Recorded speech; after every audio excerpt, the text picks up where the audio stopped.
বন্ধুরা, আমরা আজকে ইনভার্টার এসির সেন্সারগুলো নিয়ে আলোচনা করব। প্রথম হচ্ছে আমাদের রুম সেন্সার। আচ্ছা, তো ইনভার্টার এসির ইনডোর ইউনিটে এই রুম সেন্সার থাকে। তো রুম সেন্সারের কাজ হচ্ছে রুমের টেম্পারেচার সেন্স করা।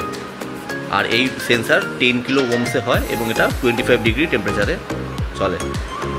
5 ভোল্ট ডিসিতে এটা পিসিবি থেকে সাপ্লাই লাইন আসে। আচ্ছা, এরপরে হয়ে গেল আমাদের ইনডোর ইউনিটেরই কয়েল সেন্সার।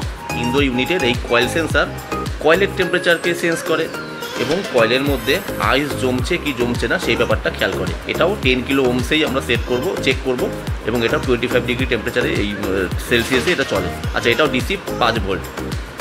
আচ্ছা, এরপর হচ্ছে ইনভার্টার এসির আউটডোরের 3টে সেন্সার থাকে। যেমন হচ্ছে একটা আউটডোর কন্ডেন্সার সেন্সার।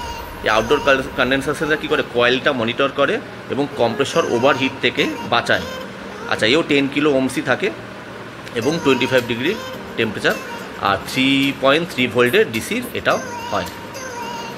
চতুর্থ সেন্সার যেটা থাকে সেটা হচ্ছে discharge pipe sensor. Discharge pipe sensor এটাও আউটডোরেই থাকে। কম্প্রেসরের ডিসচার্জ লাইনের টেম্পারেচার সেন্স করে।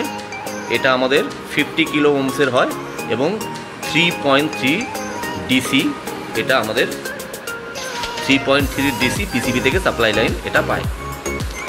আর সবার লাস্টে যেটা হয় সেটা হচ্ছে অ্যাম্বিয়েন্ট সেন্সার, মানে আউটডোরের টেম্পারেচার সেন্স করে। আউটডোরের টেম্পারেচার সেন্স করে আউটডোরের সিস্টেমকে পরিচালনা করে যে কতটা সে ঠান্ডা হওয়া দরকার কি হওয়া দরকার না। আচ্ছা, এটাও 10 কিলো ওমসেরই হয় আর 3.3 ডিসি সাপ্লাই পিসিবি থেকে পায়।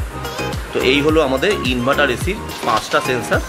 তো বন্ধুরা, 5টা সেন্সার কী কী যে না, একটা হচ্ছে ইনডোর ইউনিটের রুম সেন্সার ও কয়েল সেন্সার, এবং আউটডোর ইউনিটের আউটডোর কন্ডেন্সার সেন্সার, একটা হচ্ছে ডিসচার্জ পাইপ সেন্সার, আর একটা হচ্ছে কি অ্যাম্বিয়েন্ট সেন্সার।